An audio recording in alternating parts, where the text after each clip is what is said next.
당신을 보니 살맛이 납니다. 오늘 본문의 말씀을 가지고 허탄한 자랑이라는 제목으로 함께 말씀을 나누겠습니다. 한번 따라해 봅시다. 허탄한 자랑. 자랑이라는 것은 그 사람이 가장 귀하게 여기는 것을 말하는 것을 의미합니다. 그래서 어떤 사람을 만나보면 저 사람이 무엇을 귀하게 여기는지, 저 사람이 무엇에 관심이 있는지 그 사람의 말을 가만히 들어보면 금방 알게 됩니다. 어떤 사람은 옷을 자랑하는 사람이 있고, 어떤 사람은 음식을 자랑하는 사람이 있고, 집을 자랑하거나 가진 것을 자랑하는 사람들이 있습니다. 또 어떤 사람은 본인이 했던 일을 자랑하는 경우도 있죠. 그래서 여러분이 어떤 사람을 처음 만났을 때 자기를 소개한다든지 혹은 내가 나를 나타내려고 하는 어떤 그 내용을 가만히 들어보면 저 사람이 무엇을 중요히 여기구나라는 것을 알게 됩니다. 사람들은 자랑을 하게 됩니다. 오늘 성경에 보면 자랑을 하되 허탄한 자랑이 있다는 것입니다. 그러면서 성도들로 하여금 자랑을 하되 허탄한 자랑을 하지 말라라고 우리에게 말하고 있습니다. 허탄한 자랑을 하지 않으려고 하면 어떻게 됩니까? 첫 번째 한번 따라해 봅시다. 하나님은 교회뿐 아니라 이 세상의 주인이심을 고백해야 합니다. 진짜로 자랑을 제대로 하려고 하면 하나님이 우리 인생의 주인인 것을 제대로 고백해야 된다라고 말씀을 합니다. 오늘 본문에 보면 야고보 사도가 선생님이 이제 성도들을 향해 말하기를 너희 중에 오늘이나 내일이나 우리가 어떤 도시에 가서 거기서 1년을 머물며 장사하여 이익을 보리라 그렇게 말하는 자들이 있는데 잘 들어라 라고 얘기하는 것입니다. 당시 우리가 아는 것처럼 지금도 그렇고 이 당시에도 많은 사람들이 어떤 장사를 하기보다는 사실은 농사를 짓고 살아가고 그렇게 살아갑니다. 특별히 이 복음 시대 때 많은 사람들은 농사를 짓고 살아가다 보니까 그렇게 큰 부자가 많지 않습니다. 말씀대로 농사를 짓고 말씀대로 살아가다 보니까 이 당시에 로마의 법을 지키고 살아가지만 대부분의 크리스찬들은 그렇게 부유한 인생들을 살지 못했습니다. 그런데 이 소작농을 하던 사람들 가운데 어떤 사람을 따라다니면서 장사를 하는 그리스도인들이 생기기 시작했습니다. 근데 여러분 알다시피 농사는 지으면 그 소작농이라는 것은 농사를 하고 난 다음에 얼마를 주고 얼마를 받기 때문에 큰 부자가 되기는 어렵습니다. 그런데 장사는 그렇지 않지 않습니까? 오늘 가다가 이 컵을 팔았는데 완전히 대박이 나가지고 갑자기 그 사람은 부자가 될 수도 있습니다. 그러니까 교회 가운데도 이 장사를 하다가 큰 돈을 번 사람들이 생기기 시작했습니다. 그 사람들이 이제 교회에 들어와 있는 것입니다. 그러면서 이야기를 하는 것입니다. 내가 이번에 어디 가서 물건 하나 봤는데 이 물건을 팔았는데 대박 났어. 그래서 내가 이렇게 부자가 된 거야. 하나님 우리에게 복을 주셨지. 그렇게 말을 했다는 것입니다. 그러면 그 이야기를 듣는 교회에 있는 성도들은 무슨 생각을 할까요? 하나님이 복을 주셔서 저 사람이 그렇게 큰 대박이 났구나. 이런 생각을 하기보다는 대부분의 경우는 참 좋겠다. 저 사람은 돈을 많이 벌고 장사를 잘하고 하나는 왜 저 사람한테만 복 주지? 나는 왜 부유하게 안 해주지? 이런 마음이 든다는 것입니다. 그러다 보니까 사람들 가운데 감사하고 기뻐하고 즐거워하기보다는 나는 왜 부자가 되지 못했을까? 왜 하나님 나에게 복을 안 주셔서 나는 부자가 안 될까? 대부분의 성도들이 부자로 장사하고 돌아온 사람을 부러워하기 시작하고 그들의 삶의 기쁨들이 사라지기 시작했다는 것입니다. 그러면서 이 사람들은 또 여전히 이야기합니다. 내가 내년에 또 장사하러 갈 건데 아마 어느 도시에 거기 가서 장사하면 한 1년 동안 있다 돌아올 때 보십시오. 엄청난 부를 가지고 올 것입니다. 이렇게 사람들이 자랑하기 시작하니까 교회 안에 그런 것을 부러워하는 사람들이 점점점 많이 생기기 시작한 것입니다. 그러니까 그 마음속에 어떤 마음이 생긴 것입니까? 좀 부자가 되어야 되는데 좀 잘 살아야 되는데 좀 성공을 해야 되는데 왜 나는 안 될까? 하나님으로 인하여서 감사하고 기뻐하던 사람들 마음 가운데 감사가 사라지기 시작하고 기쁨이 사라지기 시작하고 이 사람들이 했던 그 허탄한 자랑 속에 사람들이 다 빠져서 그래 예수님을 믿는 거 참 중요한데 예수님을 믿어도 좀 복 받고 좀 제대로 살아야 되지 않을까? 그들의 마음에 두 마음이 생기기 시작하면서 참된 신앙생활의 기준이 바뀌어가기 시작했습니다. 전에는 내가 고난 중에 예수 믿는 것 이것만 해도 복이야. 하나님이 나를 선택하셔서 내게 은혜 주셨지. 나는 지금 천국 백성으로 살아가 하면서 그것만으로 기뻐했던 사람들이 점점점 다른 것을 기뻐하기 시작하는 것입니다. 이 천국 가는 거 좋긴 좋은데 이 땅에서도 좀 잘 살아야 되지 않겠습니까? 하나님 이왕이면 복을 많이 주셔가지고 나도 이 땅에서도 좀 잘 살고 저 영원한 천국에서도 잘 살면 되지 않겠습니까? 신앙의 기준이 점점 바뀌어갑니다. 어디로 바뀌어갑니까? 전에는 예수님 믿는 것에 관심이 많았는데 이제는 복을 받는 데 관심이 많아진 것입니다. 그래서 어느 순간부터 사람들의 마음속에 야, 예수 믿는 거 좋지만 예수님을 내가 기도 열심히 하는 거, 헌금 많이 하는 거, 교회 봉사 많이 하는 거 왜 그렇게 많이 하느냐? 그 예수님을 좀 마음을 감동시켜가지고 내가 좀 복을 좀 많이 받아야겠다. 여러분 이게 어떤 생각입니까? 이게 바로 샤머니즘이죠. 샤머니즘의 핵심은 어떤 대상이든지 그 대상을 이용해서 내가 복을 누리는 것입니다.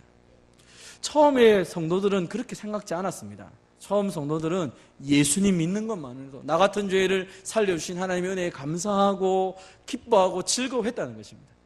그런데 장사하는 부자들이 교회에 들어오면서 교회 분위기가 이상해진 것입니다. 그래 예수님도 좀 폼나게 믿어야 되는데 이거 도대체 뭔가. 그 사람들이 은근히 말합니다. 내가 이렇게 장사할 때 하나님이 이렇게 복을 주셨지. 자꾸 하나님이 말을 하는 것처럼 들리지만 결국 자신들의 성공, 자신들의 부유함, 자신들의 그 화려한 것들을 자랑하기 시작하는 것입니다. 우리 자녀가 이렇게 잘 됐어요. 우리 남편이 이렇게 잘 됐어요. 우리 부모님이 이렇게 잘 됐어요. 그러자 성도들 가운데 가정이 어려운 성도들이 마음이 상하기 시작합니다. 하나님, 난 하나님 못 믿겠어요. 왜? 나는 내한테 복을 안 주시는데 하나님 안 믿을 거예요. 사업이 안 되는데 그럼 나 하나님 안 믿고 저기 딴 데 가면 나를 도와준다는 데가 있는데 거기 가지요. 사람들의 기준이 세속화되어서 샤머니즘에 빠져서 복이라는 것에 온통 관심이 가게 되었다는 것입니다. 여러분 우리가 신앙생활을 할 때 왜 우리가 이 자리에 와 있는지를 늘 기억하는 것이 필요합니다. 우리가 하나님 앞에 나올 때마다 처음 감사했던 것은 무엇입니까? 더 많이 가지기 위해서 주님 앞에 나왔습니까? 그렇지 않지 않습니까? 오히려 더 많이 가지기 위해서 주님 앞에 나온 것이 아니라 더 많이 가졌던 것이 얼마나 허무한지를 알기 때문에 진짜를 붙잡기 위해서 우리가 나오지 않았습니까? 그래서 우리 인생이 가난하든 부유하든 건강하든 건강하지 않든 내 삶에 분쟁이 있든 평화가 있든 내 삶이 어떠든 간에 모든 삶의 주인은 하나님인 것을 믿고 예수님이 나 같은 자를 살려주시기 위해서 십자가에 죽으신 것에 감사하면서 주님 앞에 나왔던 것이 우리의 신앙의 시작이고 우리의 삶의 모습이었습니다.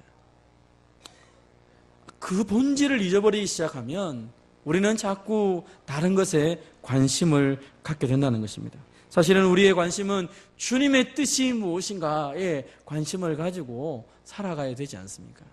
내가 장사해서 이만큼 많이 얻었어요. 내가 세상적으로 살아보니 이렇게 성공했어요. 예수 잘 믿으니까 복 많이 받아가지고 공부도 잘하고요. 대학도 잘 가고요. 내 예수 잘 믿으니까 부자도 되고요. 예수 잘 믿으니까 건강해지고요. 다 좋아지고요. 다 좋아지고요. 그것도 중요하다는 것입니다. 그러나 더 중요한 본질을 잃어버리게 되면 우리의 삶은 주님이 아니라 다른 것을 더 붙잡다가 결국 주님을 믿으면서도 마음 가운데 평강이 하나도 없는 것입니다. 여러분, 주님은 교회에서만 주님이십니까? 여러분의 농사 짓는 현장에서, 여러분의 직장 생활에서 하나님은 주인이 아니십니까? 어떤 분이 얘기합니다. 목사님, 하나님의 뜻대로 장사하면 망합니다.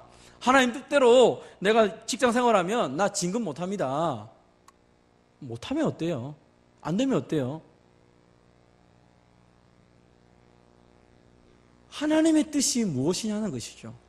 하나님이 우리를 통하여 하시고자 하시는 것이 무엇인지를 알아야 되는데 우리는 자꾸 기준이 흐트러지기 시작하는 것입니다.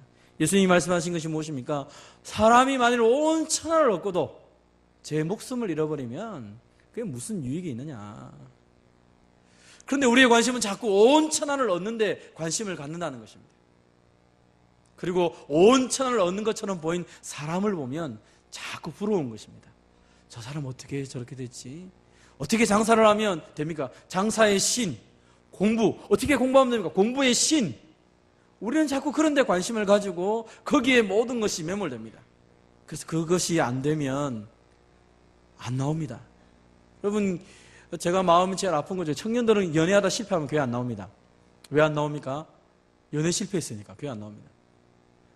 학생들은 대학에 못 가면 교회 안 나옵니다. 결혼 못하면 교회 안 나옵니다. 직장 못 가지면 교회 안 나옵니다. 어떤 사람은 이혼하면 교회 안 나옵니다. 어떤 사람은 누가 죽으면 교회를 안 나옵니다. 왜요? 망했다는 거죠. 망했다는 거죠. 그것이 우리의 기준이 되었다는 것이죠. 교회의 기준은 그런 것이 아니라는 것입니다. 그럼 그래서 우리는 우리에게 당면한 많은 문제를 보면서 내가 진짜로 자랑하고 있는 것, 아니 진짜로 내가 중요하게 여기고 있는 것이 무엇인지가 분명하게 드러나는 것입니다. 사랑하는 성도 여러분, 예수님을 나의 구주로 믿을 때에 그 주님은 우리 교회당 안에서만 주인으로 있는 것이 아니라 우리의 가정이나 우리의 삶의 모든 부분에서 주인으로 계신 분이십니다. 그래서 그분과 함께하면 어떤 형편에 있든지 간에 하나님 손 안에 내 인생이 있기 때문에, 사람들의 눈이 아니라 주님 손 안에 있기 때문에 그 모든 순간순간이 복된 줄 믿으시기를 바랍니다. 그래서 우리는 예수 믿으면 복 받습니다 라는 말을 할 때 앞에 부분의 강조를 명확하게 가지고 있어야 됩니다. 예수를 믿는다는 게 뭔지를 확실한 기준이 있어야 복에 대한 기준이 명확해지는 것입니다. 그런데 예수를 믿는다는 단어보다 복이라는 단어, 내가 가지고 있는 세상적인 복이라는 단어를 가지고 예수님을 끼워 맞추기 시작하면 예수님은 나의 주인이 아니라 나의 종살이가 되는 것입니다. 그럼 신앙생활이 뭡니까? 한번 따라해 봅시다. 신앙생활은 주인이 바뀌는 것입니다. 모든 것이 바뀝니다. 주인이 바뀝니다. 여러분, 그러면 내가 사업을 합니다. 내 사업이 아닙니다. 주님의 사업이죠. 나는 그 주님이 내 사업의 사장님이 되시고 나는 거기에 직장 직원으로 있는 것이죠. 그 마음이 없으면 우리가 사업을 할 때, 농사를 할 때, 장사를 할 때 마음이 상합니다. 왜요? 내가 이렇게 열심히 했는데 왜 하나님 복을 안 주시는가? 왜 내가 이렇게 열심히 했는데 하나님 이렇게 도와주지 않느냐? 주인이 바뀌었다는 말은 무슨 말입니까? 이게 잘 되든 못 되든 이 농사의, 이 사업의, 이 행사의 주체는 누구예요? 하나님이시죠. 잘 되면 하나님이 잘 되게 하신 거고, 못 되면 하나님 못 되게 하신 거기 때문에 나는 상관없다는 것입니다. 단지 나는 내게 주어진 것에 최선을 다하며 살아가고, 특별히 신앙생활 자체가 주님과 추억을 만들어가는 거기 때문에 그 순간순간에 하나님과 어떻게 이 문제를 풀어나가는가 하는 것이죠. 여러분, 전에도 한번 얘기했지만 남자분들이 왜 군대를 추억으로 생각합니까? 군대가 무슨 추억입니까? 고생 실컷 하고 정말 힘든 게 군대인데 그게 무슨 추억이 됩니까? 그런데 지나고 나니까 그때 내가 이런 거 했지, 나 이런 거 해봤어, 남들에게 말하면서 추억거리로 이야기를 하게 됩니다. 인생도 그렇지 않습니까? 여러분의 가장 힘든 순간을 하나님과 함께 넘겨갈 때마다 우리가 뭐라고 얘기합니까? 참 그 고비 순간 하나님 내게 이런 은혜를 주셨지, 우리가 그런 이야기를 합니다. 좋은 일을 만나든 좋지 않은 일을 만나든 그 모든 순간에 주님과 함께 있다면 그 자체가 하나님과 동행하는 추억의 순간이 되는 것이죠. 그게 바로 진짜 신앙생활이라는 것입니다. 그래서 저와 여러분의 삶에 주인이 바뀌었다, 이 사실을 꼭 기억하시면서 나의 생각이 사람들과 똑같은 생각을 가지고 허탄한 것에 자랑한다면 우리는 실망할 수밖에 없는 것입니다. 여러분, 왜 예수 믿는 사람이 주인이 바뀌었고 생각이 바뀌고 삶이 바뀝니까? 그것은 말씀으로 우리를 낳으셨고 말씀으로 우리를 키우시고 말씀으로 우리를 인도하시기 때문에 그 말씀이 내 마음속에 생각이 나지 않으면 다시 세속적으로 빠집니다. 그러나 그 말씀이 내 마음에 생각이 나면 다시 우리가 올바른 기준으로 살아가는 것입니다. 성경을 읽는 이유도 그것이고, 성경을 공부하는 이유도 그것이고, 예배를 드리고 설교하면서 설교를 듣는 이유 중에 하나도 그것 아닙니까? 하나님의 뜻이 어디에 있는지 우리가 명확하게 보는 것입니다. 여러분, 사실 야고보서에서 하나님의 뜻은 뭡니까? 아주 간단합니다. 그 첫 번째는 자신의 혀를, 말을 조심하는 것입니다. 그럼 진짜 하나님의 뜻이 뭡니까? 막말하지 않는 것입니다. 하나님의 뜻을 말하는 것이죠. 말에 온전한 자가 경건하다 말하죠. 그러면서 고아와 과부를 돌아보는 자, 자기를 지켜서 세속에 물들지 않는 자가 경건한 자요, 이것이 우리를 향하신 하나님의 뜻이다라고 말하는 것입니다. 사랑하는 성도 여러분, 내가 세상 사람하고 똑같이 생각하고 똑같은 것을 추구할 때 한 번쯤 기억하셔야 됩니다. 나는 내 인생의 주인을 누구로 모시고 있는가? 정말 돈이, 성공이 내 인생의 주인인가? 내가 왜 실망하며 살아가는가? 왜 내가 엉뚱한 것을 자랑하며 살아가는가? 이웃집 사람이 땅을 산다고 배가 아프면 내 관심이 땅에 있다는 것이죠. 그죠? 이웃집 총각이 멋있는 아내를 데리고 왔는데, 예쁜 아내를 데려왔는데 마음이 상하면 내 관심이 거기에 있다는 것이죠. 그럼 우리의 관심이 어디에 있습니까? 오늘 주님은 우리가 이 세상의 것이 아니라 정말 온전한 하나님 말씀 앞에 관심을 가지고 내가 이 세속에 물들지 아니하고 나를 통하여 얼마나 많은 사람들이 하나님의 사랑을 누려가고 있는지를, 내가 어떤 말을 하고 있는지를 늘 되돌아보라고 말하는 것입니다. 그렇게 하기 위해서 뭐가 필요합니까? 위로부터 난 지혜가 필요한 것입니다. 하나님 위로부터 오는 지혜라는 게 뭡니까? 말씀을 통하여 우리에게 주시는 것입니다. 그래서 저와 여러분이 언어 생활뿐 아니라 우리의 모든 삶의 순간 속에서 하나님을 나의 주인으로 인정하며 하나님이 주시는 그 온전함을 추구하며 살아가는 저와 여러분 되시기를 바랍니다. 두 번째로 한번 따라해 봅시다. 하나님의 뜻을 붙잡고 선을 행해야 합니다. 여러분, 우리가 이 세상 한가운데 속에서 세속에 물들지 않고 주님을 나의 주님으로 인정하는 삶을 살아가기 위해서 어떻게 해야 됩니까? 오늘 본문은 말을 합니다.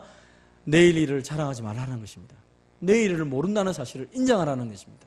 내가 잠깐 보이다가 없어지는 안개라는 사실을 인정하며 살아라는 것입니다.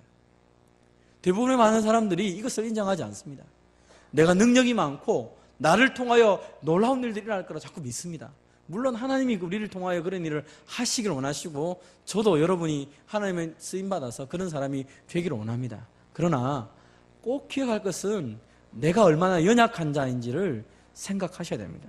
이것을 좀 어려운 말로 뭐라 말합니까?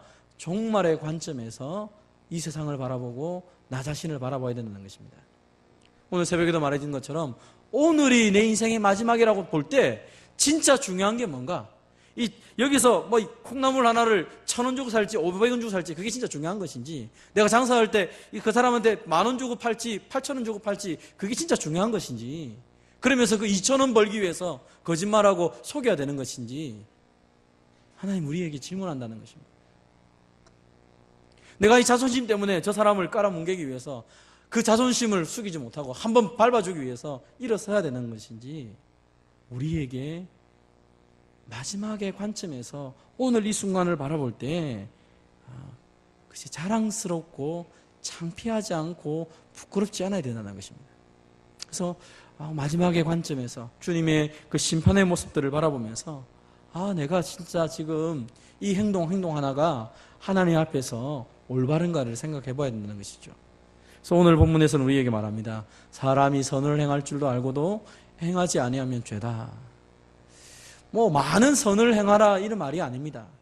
내게 주어진 그 모든 것들, 특별히 야고보서에 말하는 가장 선이라는 건 뭡니까? 긍휼을 베푸는 것을 말합니다. 불쌍히 여기라는 것입니다. 사랑하는 형제자매들을 불쌍히 여기면서 그들을 사랑하고 선대하는 것을 가르쳐서 우리가 해야 될 가장 의로운 모습이라는 것입니다. 그럼 많은 사람들이 이 땅을 살아갈 때 얼마나 힘들게 살아갑니까?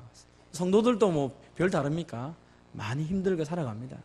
내가 저 사람 한번 이겼다고 해서 내 인생 그렇게 누구 요즘 전에 얘기했던 것처럼 우리 살림살이 그렇게 이렇게 더 펼쳐지는 거 아닙니다. 돈 누구 말다 돈 좀 더 많이 번다고 소고기 하나 더 많이 더 사 먹는 거 아니지 않습니까? 그럼 우리 인생에서 진짜 중요한 게 뭡니까?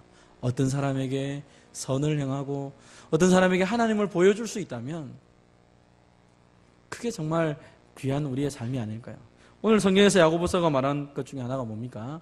하나님이 우리를 가리켜서 너희는 세상에 심겨진 하나님의 말씀이다 라고 말합니다. 말씀이 심겨져서 싹이 나고 열매를 맺는 것, 하나님 보기 원하셔서 저와 여러분에게 생명을 유지시켜 주신 것입니다. 아마 저와 여러분이 동일하게 신앙 고백을 할 것입니다. 나는 오늘 지금 죽어도 천국 갈 것이 확실합니다. 예수님 때문에. 확실한데 왜 예수님이 나를 생명을 연장시켜 주시고 하루하루를 더 살게 할까? 빌립보서 1장에서 말한 것처럼 나 때문이 아니라 다른 사람 때문이라는 것입니다. 하나님이 다른 사람들에게 생명을 주기를 원하고 하나님을 은혜를 보여주기를 원하고 사랑을 보여주기를 원하는데 그 하나님의 사랑을 보여주는 복의 통로가 필요한데 그것을 나로 삼으시고 이 땅에 생명을 연장시키도록 하나님 허락하셨다는 것입니다. 그래서 여러분이 많이 안 가져도 됩니다. 많이 나눠줄 수 있으면 되는 것이죠.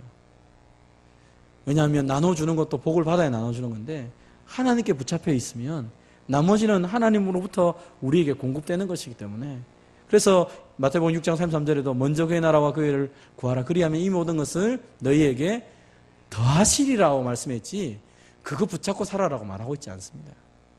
하나님의 나라를 붙잡고 하나님을 내 인생의 주인으로 붙잡고 살아갈 때 하나님 앞에서 온전한 삶을 살아갈 때 우리는 허탄한 자랑이 아니라 분명한 하나님의 자랑거리로 쓰임받게 될 것입니다. 내가 허탄한 자랑을 하는 사람이 아니라 하나님이 모든 사람 앞에서 마치 욥을 자랑하였듯이 저와 여러분을 자랑하는 그 역사가 나타나기를 주님의 이름으로 축원드립니다.